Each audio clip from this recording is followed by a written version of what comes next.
こんにちは、ソニック研究員の KT です。今回はソニックシリーズに登場するラスボスに関する動画です。ソニックシリーズのラスボスは最初の頃はほぼドクターエッグマンだったんですが、3D ソニックシリーズに入ってからはエッグマン以上に強大な敵がラスボスとして立ちはだかってきます。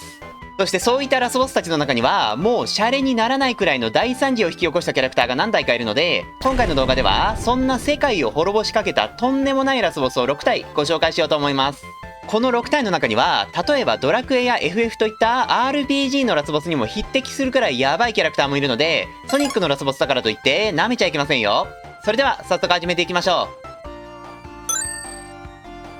う。まず最初にご紹介するのはダークガイア。2008年に発売したソニックワールドアドベンチャーというゲームのラスボスです。このダークガイアは星のコアに眠る巨大なモンスターで、数百万年おきに目覚めて星を破壊するという役目を持っています。ですがこのダークガイアは決して悪者というわけではありません。ソニックたちの住む星にはもともと数百万年おきに破壊と再生を繰り返すというサイクルがあり、ダークガイアはそのサイクルにのっとって星を破壊しているに過ぎないんですね。いわばこのダークガイアは星の機能の一部というわけです。なんですが今作の冒頭でエッグマンがダークガイアを無理やり起こしてしまったため、本来の星のサイクルとは全く違ったタイミングでダークガイアが目覚めてしまいます。そして星を破壊しようとするダークガイアを止めるためにソニックが冒険へと出発するというのが今作のストーリーになるんですが、実はこのダークガイア、眠りから目覚めたタイミングでもうすでにとんでもないことをしでかしてるんです。こちらはダークガイアが目覚めた際の映像になるんですが、さっきも言ったようにダークガイアは星のコアで眠っていたため、ご覧のように地面を割って地上に出てきます。そしてその結果星がどうなってしまったのかというと、ご覧のように地表がバラバラに分かれてしまったんです。これ大惨事ですよね。先ほどダークガイアを止めるのが今作の目的だという話をしましたが、ゲームが始まった時点でもうあらかた壊されちゃってるんです。そのためソニックはダークガイアを止めるために奔走する傍らで、バラバラになった星を元に戻すという作業にも追われることになります。ほんととんでもないことしてくれましたよね。現実の世界でこんなことが起こったらもう大パニックです。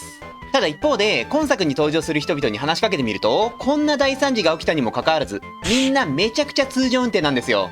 店も大学も普通に営業していて、さらにとある町のアイス屋さんなんかは世界が壊れたことを宣伝文句にしちゃってます。もう肝が据わってるとかいうレベルじゃないですよね。やっぱりソニックみたいなヒーローがいる世界線では星が割れるくらい日常茶飯事なんでしょうか。もう絶対に嫌だそんな世界。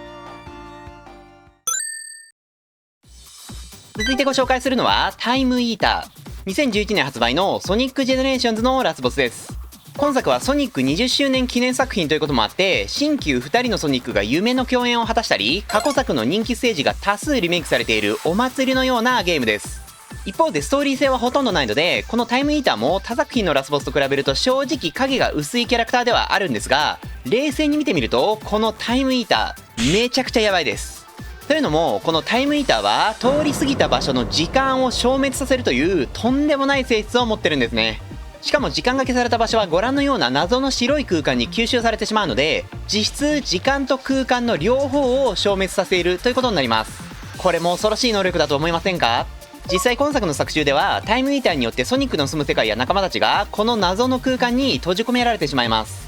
この時時空がめちゃくちゃになったことで新旧2人のソニックが共演できたり、過去作の人気ステージが一堂に会するというソニックファンにとっては夢のような空間が出来上がったわけではあるんですが、これソニックたちにとってはもうたまったもんじゃないですよね。しかも恐ろしいことにこのタイムイーターというキャラクターに関しては時間を消し去るという能力以外の情報が一切ないんです。タイムイーターはソニックに敗れたエッグマンが宇宙空間をさまよっている時にたまたま見つけた謎の生命体ということになっているので、このキャラクターが一体何者なのか、なぜ時間を消し去る力を持っているのかといった点が全く分かってないんですね。なんなら自我があるのかどうかすら怪しいです。作中ではエッグマンがこのタイムイーターの力を利用してソニックに敗北した歴史を消し去ろうとするんですが、もうほんとよくこんな得体の知れない生物を利用しようと思いますよね。僕だったら絶対関わりたくないです。さあということでヤバいラスボスの2体目は時空を消し去るというとんでもない能力を持ち、さらにはその正体がほとんど分かっていない謎の生物タイムイーターでした。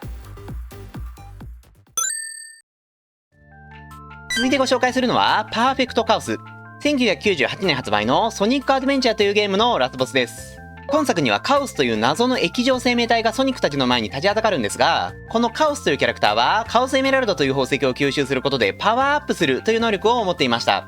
そして全部で7つあるカオスエメラルドを全て吸収した姿が今回紹介するパーフェクトカオスです。いわばカオスの完全体ということになりますね。そそしてこのパーフェクトカオスが何をしでかしたのかというと、その強大な力を使って大洪水を起こし、街を一つ壊滅させてしまったんです。今作でソニックたちもたびたび訪れたステーションスクエアという都市を破壊し尽くし、見るも無残な姿に変えてしまいました。しかもそれでもなおカオスは暴れ続け、そのまま世界の全てを滅ぼそうとします。実際はソニックがパーフェクトカオスを倒してくれたので、なんとか世界は守られたんですが、それでも巨大な街を一つ破壊し、そこに住む多くの人々の生活を奪った罪は計り知れないです。しかしカオスがこのような暴挙に走ったのは、カオスが根っからの悪だったからではなくて、ソニックたちの時代からはるか昔に起こったとある悲劇が関係しています。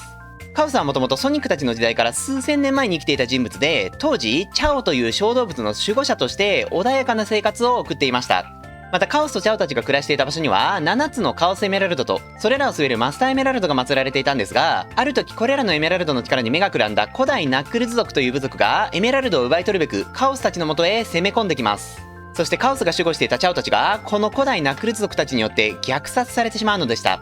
そのことに激怒したカオスはその場で7つのカオスエメラルドを全て吸収し、パーフェクトカオスに変身。その圧倒的な力で古代ナックルズ族たちを全滅させますが、あまりの怒りと悲しみで我を忘れてしまったカオスはそのまま暴走を続け、あわや当時の世界の全てを滅ぼしかねない勢いでした。しかしその時、古代ナックルズ族の中で唯一カオスたちと親交があったティカルという少女が自分もろともカオスをマスターエメラルドに封印し、一旦事態は収まります。しかしそれでもカオスの怒りや悲しみは収まっておらず、数千年後に封印から解放されてもなお、街一つを壊滅させるほどの大暴走を起こしてしまったんですね。さっきも言ったように、このカオスの暴走によって数多くの人々の生活が壊されたはずなので、どんな理由であれ、カオスのしたことは決して許されるものではありません。しかしそれでも、このカオスの過去を知ってしまうと、どうにもやりきれない気持ちになってしまいます。とんでもないことをしてしまったのは事実ですが、それでもある意味では彼も被害者だった。そんなことを考えずにはいられなくなるような非常に辛く悲しいラスボス。それがこのパーフェクトカオスです。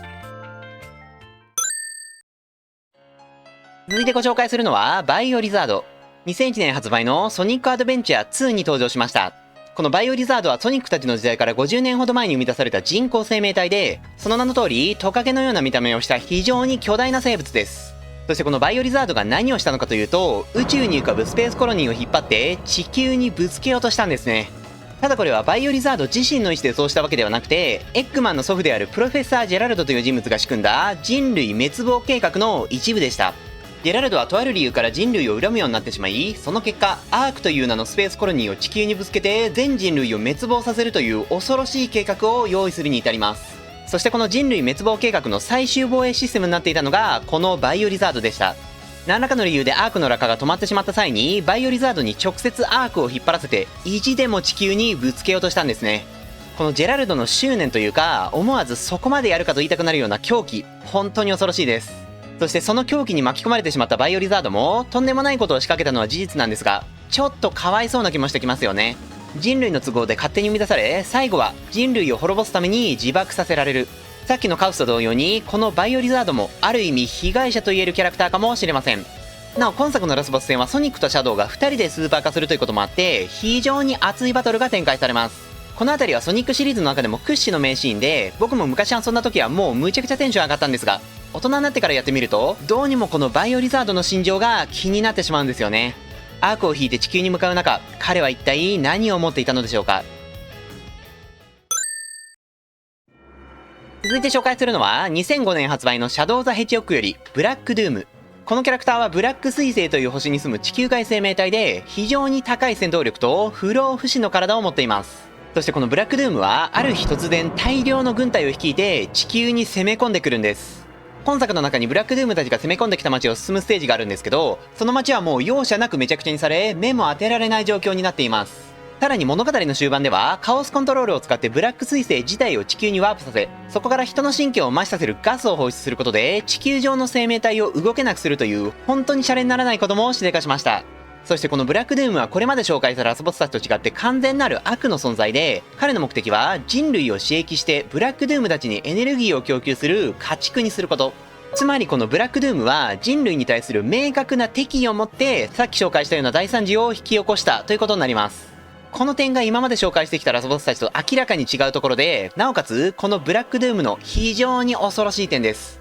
なお最終的にブラックドゥームは彼の細胞を有していたシャドウによって倒され、地球にワープしてきてしまったブラック彗星も再び宇宙に戻された後、レーザー砲で破壊されました。なので今回も寸前のところで地球の平和は守られたんですが、ただそれでも急にこんな恐ろしい軍勢が攻め込んできて、さらに特殊なガスで体の自由を奪われるとか、もう怖すぎますよね。この街に住んでいた人なんかはもう完全にトラウマになってしまったんじゃないかと思います。てかこうやって改めてまとめてみると、ソニックたちの世界いろんなこと起こりすぎじゃないですか。そりゃ地球が割れたくらいだったらまだまだ商売優先かもしれないですね。最後にご紹介するのは2006年版ソニック・ザ・ヘッジホッグよりソラリス。2006年版ソニック・ザ・ヘッジホッグ遊んだ人ならわかると思うんですけど、このキャラクターはやばいですよ。このソラリスというキャラクターは今作の舞台であるソレアナ公国という国で祀られていた太陽神なんですが、先代のソレアナ国王がソラリスの研究に失敗したことがきっかけで、イブリースとメフィレスという2つの存在に分かれてしまいます。それが今作の終盤で再び融合してソラリスの姿に戻るんですが、まずこのソラリスが分裂したイブリースとメフィレスという2体のキャラクターがそれぞれとんでもないことをしでかしてるんですよ。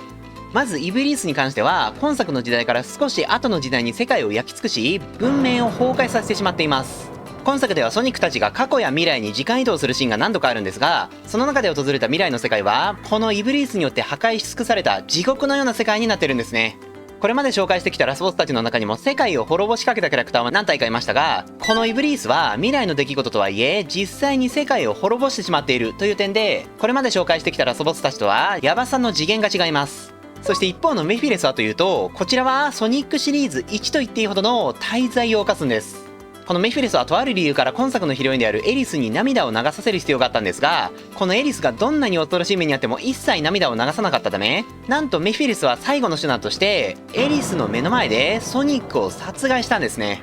一大シリーズの主人公を殺してしまうという本当にとんでもないことをしでかしたんです。しかもその後のメフィレスを見てみると満足げに高笑いをしている始末ですから、このメフィレスというキャラクターがいかに恐ろしい人物かということがお分かりいただけるんじゃないかと思います。そしてこの世界を滅ぼしたイブリースとソニックを殺害したメフィレスが融合したのがソラリスということになるんですが、最後にこのソラリスが何をしたのかをご紹介すると、なんとソラリスはこの世界全ての時空を破壊したんです。先ほど紹介したタイムイーターも時空を消滅させたキャラクターでしたが、タイムイーターの方は自分の通り過ぎた場所の時空だけを消し去っていたのに対し、ソラリスの方はというとこの世界全ての時間と空間を一瞬で消滅させてしまったんです。もうあまりのヤバさに言葉も出ないですね。これまでのラスボスとは明らかに次元が違います。もうこんな相手どうやって倒したらいいんだと絶望してしまうところなんですが、実はこの時ソラリスが時空を消滅させたことで時間の概念がなくなったために、メフィレスに殺されてしまったソニックを生き返らせることができるかもしれないという可能性が浮上します。そこでソニックの仲間たちは崩壊した時空を駆け巡って奇跡を起こす宝石カオスエメラルドをかき集め、その力で見事ソニックを蘇らせることに成功。そしてソニックはシャドウとシルバーと共にスーパー化を果たし、ソラリスとの最終決戦に挑むのでした。このような流れでラスボス戦に突入するので、このソラリスとの決戦はもうめちゃくちゃテンションが上がります。特に後半戦では今作のメインテーマであるヒズワールドのアレンジ曲が流れるので、もうほんと鳥肌がえげつないですね。その後の感動的なエンディングも相まって、シリーズ中でも特に印象に残っているラスボス戦です。時空を消し去るほどの力を持ったソラリスをソニックたちはどうやって打ち倒したのか、その結末はぜひ皆さんご自身の目で確かめてみてください。ただなんだかんだこのゲームも15年以上前のゲームなので、今から遊ぶのは厳しいといった方は、以前僕が投稿したこちらの動画で今作のラストシーンを紹介しているので、もしよかったらぜひ見てみてください。ということで以上、ソニックシリーズのヤバいラスボス6戦でした。動画が気に入っていただけましたら、いいねやチャンネル登録、またたくさんのコメントもぜひお願いします。それでは次の動画でお会いしましょう。